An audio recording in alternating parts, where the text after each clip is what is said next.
Yo, what it doing, man? Young Pepper Chess, man. It's your boy OC3 back again with another YouTube video. Today we're gonna be reacting to Lil Tjay, his little beef with Max telling him not to smoke in his crib. I don't really understand that shit. I don't know why he's so pressed about that shit. It's just respect. That's all it is. But we're gonna jump straight into the video. I appreciate you for pulling up. Has officially responded to the situation I covered yesterday. Yesterday, I covered the story involving streamer Plagueboy Max, rapper Lil Tjay, and rapper Fabio Foreign. This situation caught a lot of attention on social media. Plagueboy Max had not actually invited Lil Tjay and Fabio Foreign to stream, but apparently they just showed up like a lot of you informed me about. During the session, Lil Tjay lit up a joint inside the Airbnb that Max had rented out for the event. Max immediately told him, "Hey, you can't do that here. The smoke alarm might go off." Despite being told multiple times, Tjay continued smoking, and Max eventually, stopped the session to make it clear that they could smoke in the backyard if they wanted to continue. Before leaving, Fabio Foreign, who's about to turn 35 in March, blew smoke in Max's face, whether intentionally or not. Regardless, it came across as blatantly disrespectful, and the two rappers left shortly after. Now, as a 35-year-old nigga, that's some lame ass shit to do. Me personally, he would have got dealt with, especially in my crib. I would have put his ass down. I ain't gonna fake it to you, but shit, I'm gonna jump. Now, this is actually one of the more talked about stories in hip-hop right now. Crazy to say, but it's true, and it does actually make sense. I think stories like these hit home for a lot of people because, I'm sure we've all dealt with people who are disrespectful. So Lil Tjay ended up responding to this entire situation, and honestly, I don't even know what I was expecting, but I will go ahead and say that this might be one of the worst PR moments for Lil Tjay. He's a guy who usually gets talked about mainly for his music, but he has had some situations with rappers like 6ix9ine. One of the biggest stories he's been involved in the last 2 years, however, is when he survived getting shot 7 times in June 2022. He was initially in critical condition, but ended up surviving that shooting, which is of course a good thing. I'm happy he's here. I even made a video on it back then titled "Pray for Lil Tjay," because I've been an avid listener of his music ever since he came into the game, which is why this story to me is so confusing. He's a very, successful young man, but obviously he still has a lot of growing to do mentally. Now, Lil Tjay was doing a stream last night, one of them alone, and another one with YouTuber and rapper DDG, where he responded to this situation by saying a few things. Some of the things he said was, number one, he actually said that he had no clue Plagueboy Max was before he pulled up to the spot, and that he had never heard of him, which wouldn't be too crazy because he's just now gaining popularity. He also said that he smokes wherever he goes, which is fine, but when you're in another person's property and they politely ask you that you shouldn't be smoking, then obviously you should be respecting that wish. Lil Tjay also flexed some bands, RP to speaker knockers, while saying that he would pay for the Airbnb fine that Max would have to pay if the smoke alarm went off. But if I'm gonna keep it a buck, bro, like, I pulled up for Favi. Plagueboy Max, no disrespect. I deadass didn't know you. I deadass never heard of you. I pulled up for Favi, bro. Everywhere I go, I be smoking. I pay the fine. How much the cost, bro? Gang, how much the cost, bro? Whatever. You got this whole shit, gang. It's you. It's you, gang. Like.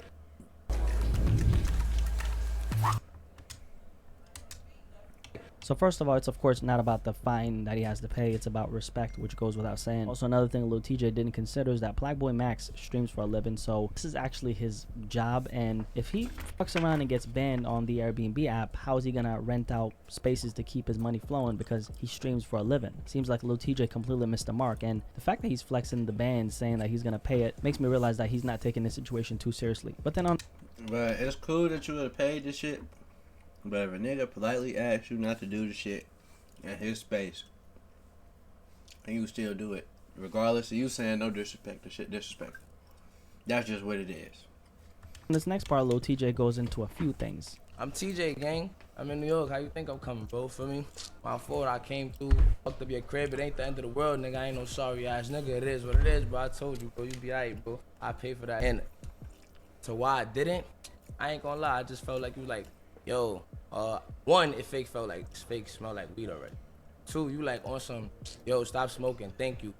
Nigga, I'm a hood nigga, bro, regardless of the Lil Tjay image, which I'm trying to, feel me, keep a mid-ground now, bro. Like, I still damn near feel like you was talking a little crazy, bro. Like, niggas ain't never do that. Y'all never been somewhere, no smoking, walk off, hit the... So he did ask him politely like 3 times, so I have no clue what Tjay is talking about. Obviously, he's feeling the pressure of the situation, which is why I'm assuming this is clouding his judgment, because like we all seen, he wasn't rude about it, he wasn't disrespectful, he simply asked him to not smoke because the alarm is about to go off, right? Also, he mentioned how it already smelled like weed when he pulled up to the spot, which is funny because you're someone who always smokes. It's gonna always smell Zaza wherever you go, right? Ask me how I know. And this is where things get very bad, because he mentions how he's a hood nigga, right? Essentially saying that, hey, you can't tell me what to do, man. Hood ninja or not doesn't give you the right to do what the hell you want to do in people's spaces. That's common sense. Common decency. It doesn't take an astronaut to realize that, okay? But this is way worse, because he says that if he wasn't on camera, he would have slapped Black Boy Max. 2-3 minutes, I pulled up, and it's like, you feel me? My son said, yo, can you not smoke? Excuse me, a thank you, or appreciate it. Like that, immediately. I ain't even put the blunt out. I'm like, you think I've been in jail, bro. Like, I ain't gonna lie, I've been in jail as a minor, bro. I was a felon at 13. I don't know who supposed to think Lil Tjay is, bro. You feel me? Excuse me, appreciate it. What type of reaction you really think you gonna get from that, gang? Like, you think you my mother, bro? Like, for real, nigga, slap the shit out of you. I'm on camera, bro, so I'm woo-woo, like, you feel me? The nigga gonna say no disrespect in the live. When he was on there by himself, he gonna say no disrespect. He didn't get on there with DDG trying to act hard. DDG cool with Playboy Max. For one, it's just this all a bad look, my nigga. And then you not, bro, you can claim all that hard shit, bro. You just made it through the skin of your teeth still being here, my nigga. You slap shit. If it was me, nigga, you try to slap me, you would have died on that stream. Cause I'm putting shots where you ain't surviving, nigga. Fuck is you talking about? So, like, you get a little cold shoulder, like, who you talking to, feel me? And I'm like, I ain't gonna lie to you. And I don't got no problem saying that. I'm damn near mind blowing. Niggas don't even care that much, bro. It's like, I'm looking like, ooh, I'm here for Favi, and I'm just out, bro. I ain't even know that nigga was a streamer, though. So there's a couple things I want to talk about here. First of all, I will say that I'm disappointed to see that Lil Tjay thinks like this. 23 is young, but not young enough to not realize where he went wrong. Also, this entire hood nigga mentality, gotta touch on that really quickly. You guys could hear what Lil Tjay said. He said, I was a felon at 13. I don't know why that's relevant, but that's what he said. And then he kind of followed up with saying, it's not fucking relevant, bro. Niggas think that hood shit just, I don't know, bro. It ain't nothing to be flexing. I can't let nobody speak to me like that. People with this type of mindset, often, rooted in the street or hood mentality, tend to see a simple, polite request as a form of disrespect or someone trying to play in their face. And there's a logical explanation for this, because growing up in a rough environment where survival is key often leads to the development of defense mechanisms. And these defense mechanisms are rooted in hypermasculinity, and they're of course designed to prevent vulnerability and avoid being seen as a victim. I can understand where he's coming from, but at a certain point, especially as a grown man, we have to stop using our past circumstances as an excuse for disrespecting others. Being a felon at 13 has nothing to do with your current reality, because you're a famous, successful rapper with access to wealth and opportunities. That was 10 years ago, my nigga. You still ain't matured out of 10 years. You trying to go back to jail over some bullshit.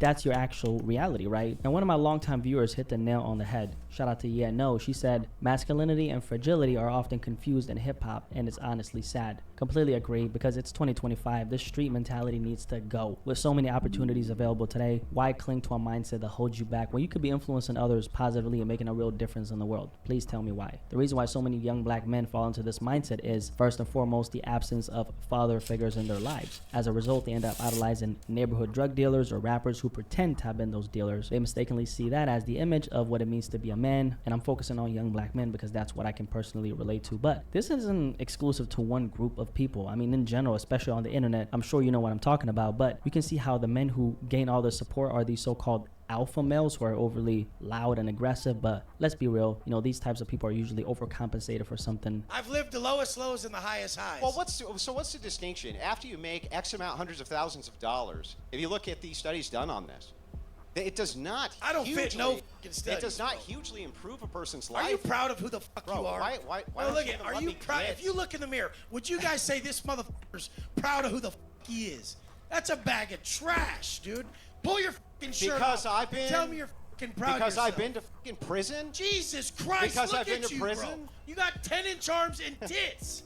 Men don't have tits. No, they go to prison where they get fucked. Yeah, they get do. Up the. You've never been to prison. Look, That's you're talking about shit you don't know. A man who constantly has to scream and shout to prove himself is rarely as secure as he wants you to believe. And that's a fact. This kind of mindset obviously only leads to two outcomes: the graveyard and, a small cell where other men control every aspect of your life. Just take a look at the countless examples out there. It's a destructive path with no real wins. And it's so crazy how this still plagues so many young minds out there. This is one of the reasons why YNs are a thing now. YNs being young ninjas, right? The straight up belligerence and lack of respect for other people is just so sad. And when it comes to Lil Tjay, by the way, we know that he's an independent artist now, and if you don't nurture these types of relationships, because streamers are the new rappers, you're gonna get left behind. I mean, you guys see all these mainstream celebrities run into Kai Cenat like Usain Bolt. If you guys only knew how much he's getting paid from these record labels, Kai Cenat is having a full course meal that boy's eating. And overall, people just want to support someone who they feel like is a decent human being, and I don't think Lil Tjay realizes what he did.